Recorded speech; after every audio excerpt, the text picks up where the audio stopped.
It happened on a Tuesday morning, the day I caught my neighbor Pamela Simmons stealing electricity straight out of my private EV charger like it was her God-given right. No warning, no permission, not even the courtesy of pretending she didn't know better. Just her gleaming white Tesla Model Y shamelessly plugged into my station, cable stretched boldly over my hedge like a declaration of war. For a few seconds, I simply stared, coffee cooling in my hand, brain refusing to process the sheer audacity on display. Pamela didn't even try to be sneaky. She sat inside her car, scrolling through her phone, sunglasses perched on her nose, oblivious, or perhaps willfully ignorant, of the fact that she was siphoning electricity from my wallet. At that moment, every warning story I had ever heard about bad neighbors snapped into focus like a trap clamping shut. This was no misunderstanding. This was no accident. This was invasion. Now, to be fair, I had installed the charger outside, tucked neatly behind my own waist-high hedge, wired professionally into my own private meter. A clean, efficient setup built exclusively for Sparky, my beloved navy blue plug-in hybrid. A laminated sign sat right next to it. Private charger. Unauthorized use prohibited. Simple. Unmistakable. Legally binding. Pamela Simmons, however, operated under her own twisted set of rules. Rules where community spirit meant helping herself to anything she could lay her acrylic-tipped hands on. I approached calmly, heart hammering a battle rhythm in my chest. "Hey, Pamela," I said, keeping my voice lighter than I felt. "Did you mean to plug into my charger?" She rolled down her window, giving me a smile that could curdle milk. "Oh, hi, Logan. Yes, of course. We neighbors should share resources, right? Saves the planet." She said it like I was the selfish one, the unreasonable one, the villain standing in the way of suburban harmony. I explained, slowly, painfully clearly, that the charger was privately installed, wired into my home's electric panel, and not for public use. I even pointed at the laminated sign, in case literacy was an issue. Pamela just gave a light, musical laugh, like I was a small child whining about candy. "Maybe you should put up a bigger sign next time," she said sweetly, unhooking her cable with a flourish and driving off, as if she'd just taught me an important life lesson. I hoped, that would be the end of it. It wasn't. 2 nights later, I checked my motion camera feed, and there it was again. Pamela's Tesla, prowling into my driveway under cover of darkness, headlights dimmed, cable snaking its way to my charger like a thief's crowbar. She thought she was clever. She thought if she plugged in when I wasn't looking, it didn't count. Over the following week, she did it 4 more times. Always at night. Always sneaky. Always stealing. I left a polite note taped to the charger, explaining again that it was private. The next morning, taped to my front door, I found her response. "Disappointed in your lack of generosity. Neighbors should support each other." Frowning face.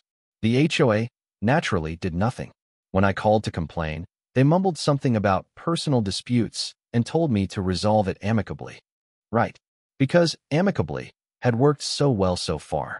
Pamela Simmons didn't understand amicable. Pamela Simmons understood opportunity, and she had decided that my charger and my electricity belonged to her now. It was no longer just about stolen kilowatts. It was about stolen boundaries, stolen respect, stolen dignity. And if there was one thing I knew about myself, it was this. I might forgive a lot. I might overlook a lot. But I never let someone take from me and walk away smiling. So I stopped warning. I stopped asking. And I started planning. Because while Pamela thought she was the only player on the board, what she didn't realize was that I had an ace in the hole, Derek Maddox. And Derek didn't believe in playing fair. Derek believed in building traps. When it comes to handling problems creatively, there's only one man I trust without question, Derek Maddox. Derek was a wiry, intense figure whose brain seemed permanently locked in engineering overdrive. If you handed him a box of scraps and a vague complaint about the laws of physics, he'd come back with a working prototype and a grin that said he'd probably broken 3 minor federal regulations to get there.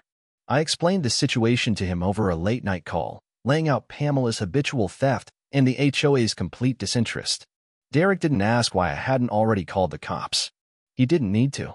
Some battles, he understood instinctively, demanded solutions far more elegant and far more satisfying.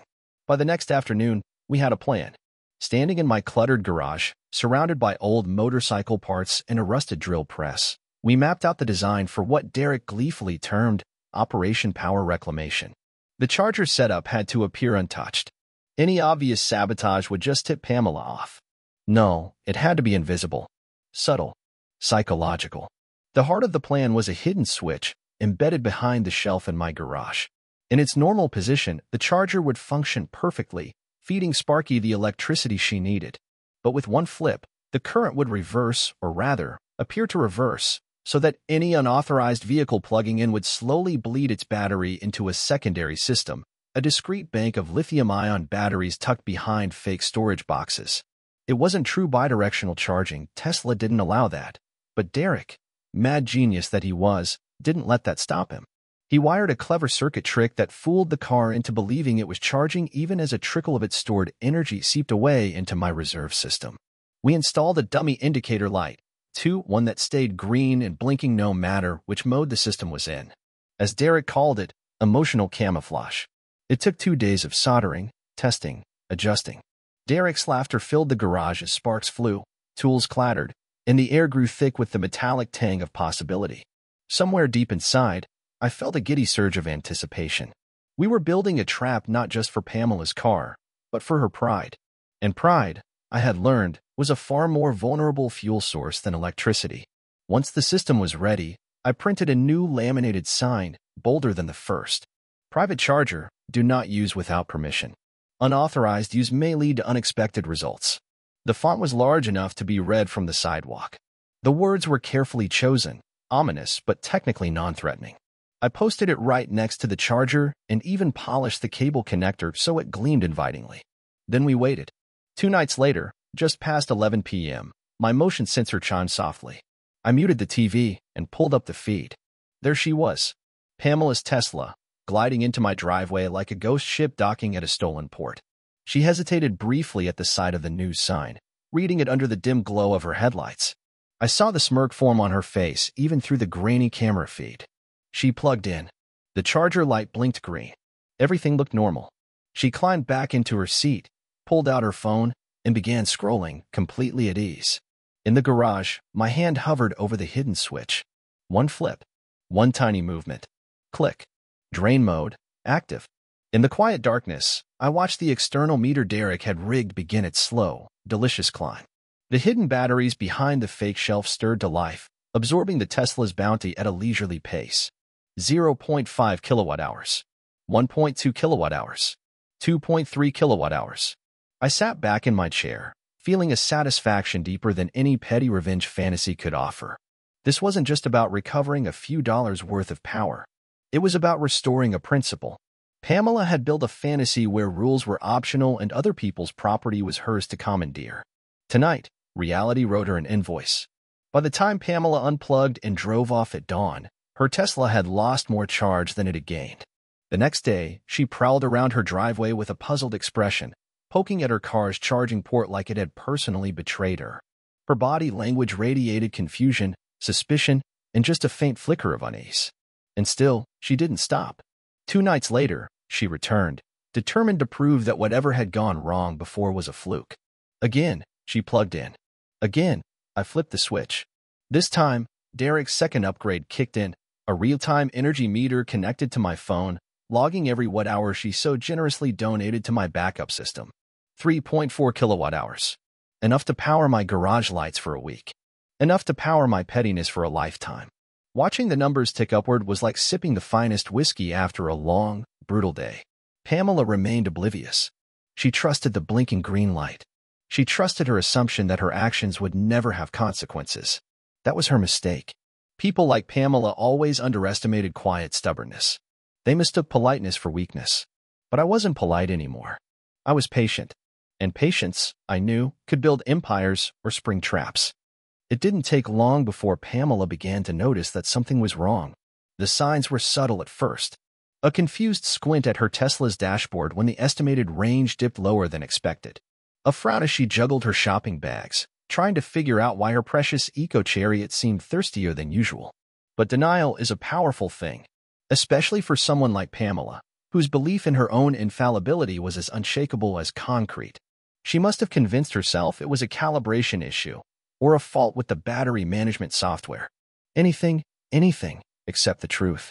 That the very thing she was stealing had become a weapon turned silently against her. And so she kept coming, night after night, like a moth to a flame. Each time she plugged in, I flipped the hidden switch with the same casual ease as one might turn on a bedside lamp. And each time, my hidden battery bank grew fatter, richer, fed by her endless arrogance.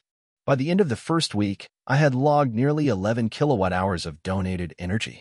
I started using it to run my power tools in the garage. Sparky's maintenance had never been easier. There was a strange, poetic justice in using the fruits of Pamela's entitlement to keep my humble hybrid purring like a kitten. Still, I knew it couldn't last forever. So did Derek. On a Sunday afternoon, he stopped by with a six-pack of cheap beer and a mischievous glint in his eye. We sat on the tailgate of my truck, watching the sunset bleed across the Texas sky, and he laid out his next idea.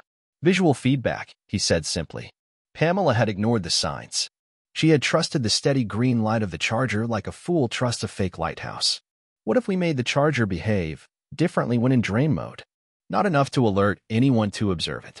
Just enough to bother her. Enough to make her feel, deep in her bones, that something wasn't right. Within a day, Derek had wired a small speaker and a set of LEDs into the system. In normal mode, the charger blinked green gently. In drain mode, it emitted a slow, pulsing red light, accompanied by a faint descending tone, like a cartoon character's health bar emptying in a video game. It was still subtle, still deniable, but it was enough to plant a seed of dread. The next evening, Pamela returned, this time wheeling her garbage bin up beside the charger like some makeshift shield. Perhaps she thought the bin would somehow protect her from scrutiny. Perhaps she thought it would hide her growing desperation. Either way, the moment she plugged in, the hidden system came alive. The LEDs shifted subtly. The tone began its soft, downward spiral. Drain mode engaged. From the safety of my garage, I watched her stiffen slightly, head cocking to one side as the charger blinked red, faint and sinister in the twilight. She stood there for a long moment, as if waiting for something, an error message, a warning, anything to confirm the gnawing suspicion clawing at her mind. But no alarm came. No sirens. Just a quiet, steady sucking away of her car's precious energy. Eventually, she climbed back into her seat, visibly unsettled, and scrolled through her phone with jerky, distracted motions. By morning, her Tesla was down another 3.8 kilowatt hours. She didn't say anything for 2 days. She didn't dare. But on the third morning, as I sipped coffee on my porch, she came storming up the walkway like a thundercloud in yoga pants. There was no pretense now. No fake smiles or passive-aggressive notes. Just raw, simmering rage. "You're stealing my electricity," she snapped, brandishing her phone like a weapon.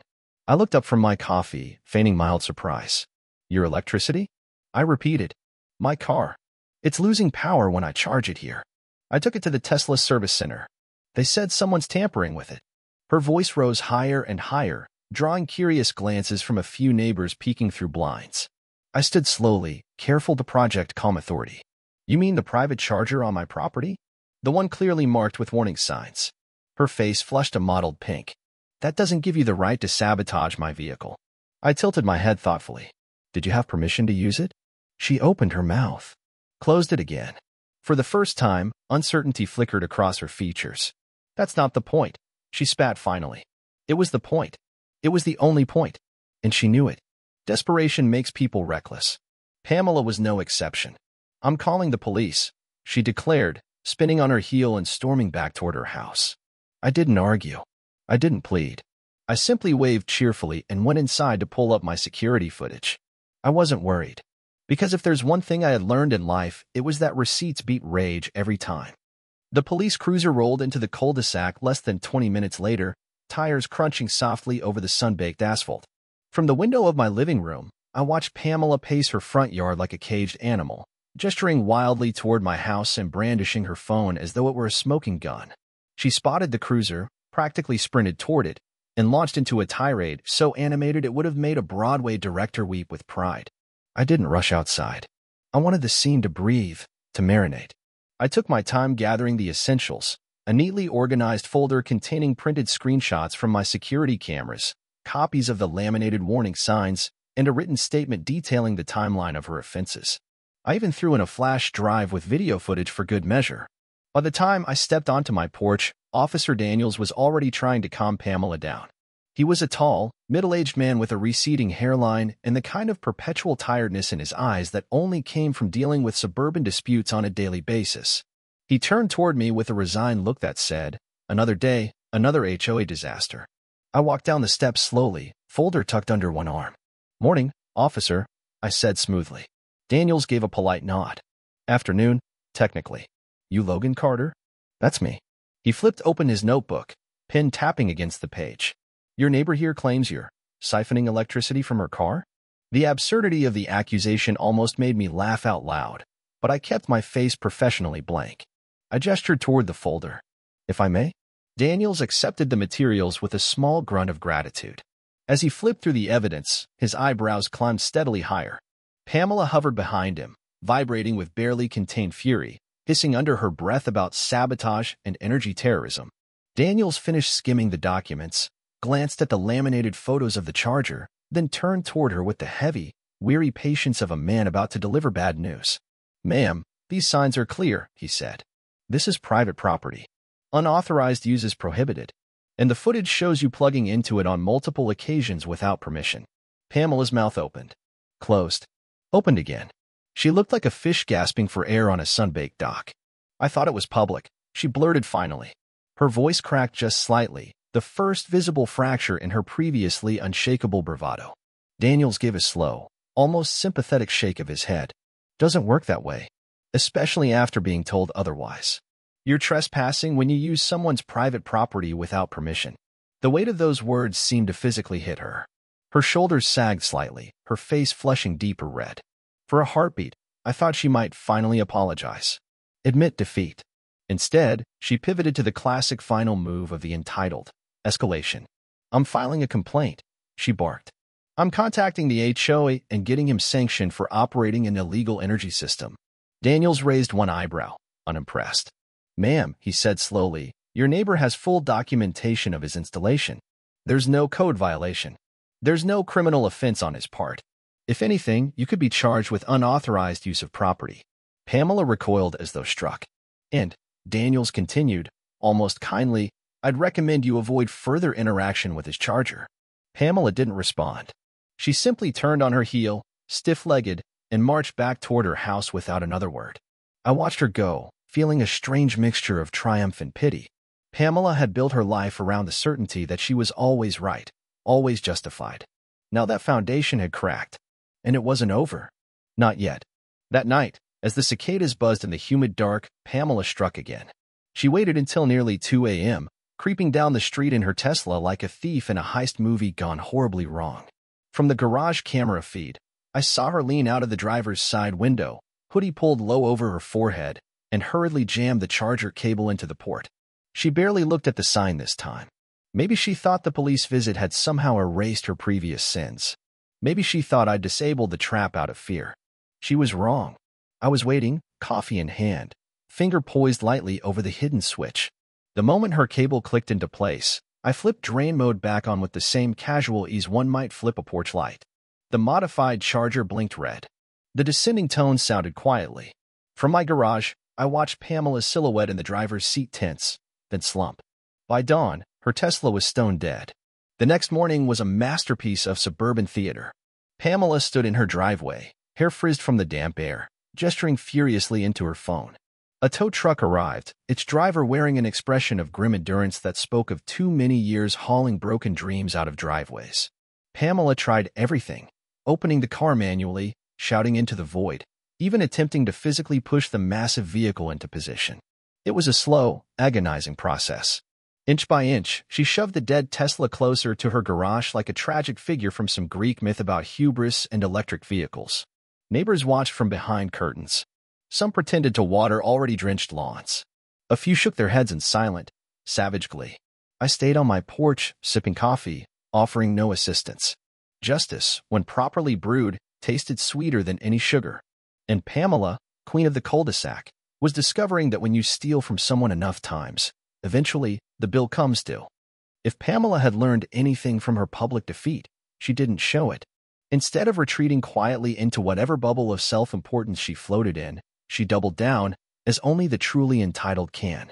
2 days after the tow truck dragged her dead Tesla back to life, I found a new delivery shoved into my mailbox, a hand-delivered, handwritten letter, sealed in a cheap envelope with no stamp. I unfolded it carefully, the paper crackling with poorly suppressed rage. The letter was a masterclass in delusion. Pamela accused me of operating an unlicensed energy distribution facility, claimed I had maliciously interfered with her vehicle, and demanded $372 in damages. An amount so specific and arbitrary it could only have been pulled directly from the fevered depths of her imagination. She gave me 72 hours to comply before threatening to take me to small claims court. I laughed so hard I had to sit down.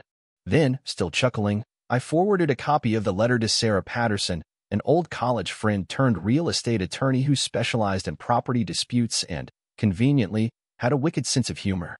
Her reply came in under an hour. Tell her to sue. I need the entertainment. I considered ignoring Pamela's letter entirely. But then I thought better of it. No, if this was a war she wanted, I would meet her not with anger, not with insults, but with devastating, surgical politeness.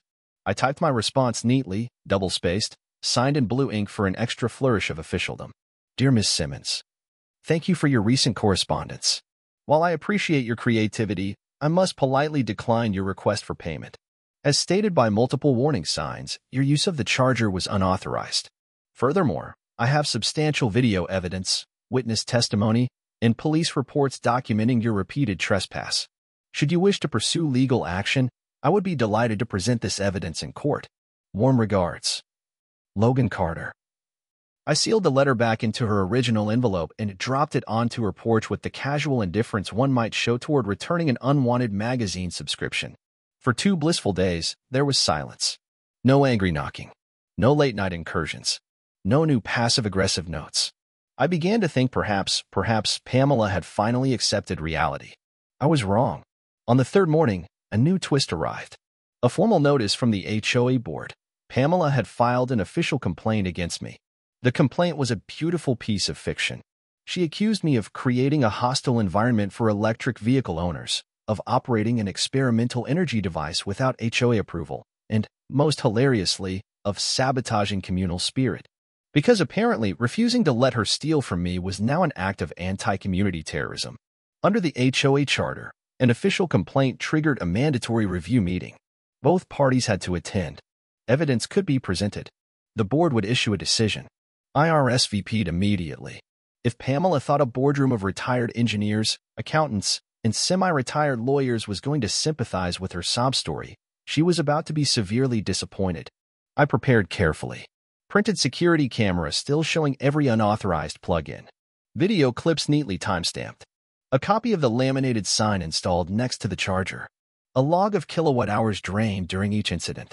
A full write-up of the electrical modifications made to the charger, perfectly legal, entirely on my property. And for the grand finale, a short PowerPoint presentation titled Unauthorized Charging Sessions, a Cautionary Tale. By the night of the meeting, I was ready. The HOA board met once a month in the community center's small, windowless conference room, a space that smelled faintly of old coffee and passive aggression. Pamela arrived first, clutching a battered copy of the HOA bylaws and practically vibrating with righteous fury. I followed, carrying my neat stack of evidence and a laptop. The board members, a collection of men and women in varying shades of gray and beige, sat at a long folding table like judges presiding over a particularly ridiculous trial. Pamela was allowed to speak first. Her performance was something. She painted herself as a green warrior, bravely trying to promote sustainability against the forces of evil. She claimed she had only used my charger because she believed it was public, and that my aggressive behavior had made her feel unsafe. When she finished, the room fell into a heavy, skeptical silence. My turn. I distributed printed packets to each board member, clicked open my PowerPoint, and began. I laid out the timeline, the evidence, the warnings ignored, the repeated trespasses. I showed the videos. I showed the energy logs. I ended with the security cam audio clip of Pamela screaming outside my house. You're sucking my Tesla dry. There was a long, beautiful moment of silence. Then someone coughed. Someone else chuckled, quickly suppressed behind a fake throat clearing. Even Bob from 2 doors down, who had spent the better part of the last year arguing about mailbox paint colors, was struggling to hide his amusement. The board deliberated privately for about 10 minutes. When they returned, their decision was swift and unanimous. No action would be taken against me. Pamela's complaint was deemed unsubstantiated. A formal reminder would be issued to all residents about respecting private property.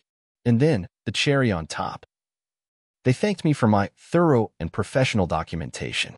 Pamela stormed out of the meeting without a word, heels clicking furiously against the cheap linoleum floor. I stayed behind for a few minutes, basking in the quiet, warm glow of victory. Later that night, Derek showed up at my house with a surprise. It was a 3D printed mock charger mounted on a plaque with a small LED screen inside. Whenever I flipped the hidden switch, it lit up and displayed a simple message. Energy restored, 21.6 kilowatt hours. Courtesy of Pamela Simmons. We mounted it proudly in my garage, right above the breaker panel. A glowing reminder that sometimes the best revenge isn't anger. It's patience, persistence, and a little creative engineering. Pamela, for her part, no longer parked near my house. She ran an extension cord from her living room window to her driveway, charging her Tesla with a flimsy level 1 adapter. Every time I walked past and saw that sad, sagging cable, I smiled. Justice hadn't just been served. It had been laminated, notarized, and gift-wrapped. You would think that after 2 police visits, public humiliation at an HOA meeting, and the slow, painful death of her Tesla battery, Pamela Simmons would have learned her lesson. You would think wrong. Pamela didn't just double down. She tripled down. She mortgaged whatever scraps of dignity she had left and waged a final, desperate campaign to reclaim her imagined territory. I first noticed the change when the passive-aggressive stares resumed, when the neighborly small talk evaporated, when a few new, anonymously worded complaints trickled into the HOA inbox about unauthorized energy equipment creating an unsafe environment. Pamela hadn't given up. She had simply changed tactics. If she couldn't beat me with tantrums, she would try to bury me in bureaucracy. It almost would have been admirable if it weren't so pathetic. For weeks, I endured the slow, grinding drip of her efforts. Subtle attempts to turn the neighborhood against me. Muttered accusations at community events. Sideways glances whenever I walked to my mailbox. But I stayed silent, patient, because while Pamela plotted, I prepared. I wasn't just going to end this. I was going to end it so completely that even the memory of her crusade would be a cautionary tale for years to come. It started with Derek's latest invention. The visual trap. While Pamela had been busy filing petty grievances, Derek had been busy upgrading my charger once again. This time, the system was wired with a visual energy recovery display, a series of LED panels mounted discreetly around the charger housing. When activated, and only during drain mode, the panels would light up in a slow, rippling pattern, culminating in a large, unmistakable message. Energy recovery in progress. Unauthorized vehicle detected. It wasn't loud. It wasn't invasive. It was simply impossible to ignore. And it was 100% legally defensible. After all, it was private property. Clearly signed. Clearly labeled. I couldn't wait to see Pamela's face. I didn't have to wait long. 2 nights later, under the cover of darkness, Pamela struck again. She had abandoned the garbage bin stealth strategy. Now, she simply parked closer to the hedge, pulling in at an awkward angle to try and block any clear sightlines from the street. Maybe she thought the added cover would shield her from detection. It didn't. From my garage feed, I watched as she plugged into the charger with quick, nervous motions. The moment the cable clicked into place, the new system activated. The LED panels lit up. A slow, pulsing wave of blue and red light washed over the charger, illuminating the night like a silent alarm. Pamela froze. She stared at the charger, mouth falling open in slow horror, as the words scrolled across the screen. Energy recovery in progress. Unauthorized vehicle detected. For a long moment, she just stood there, paralyzed. Then, panic took over.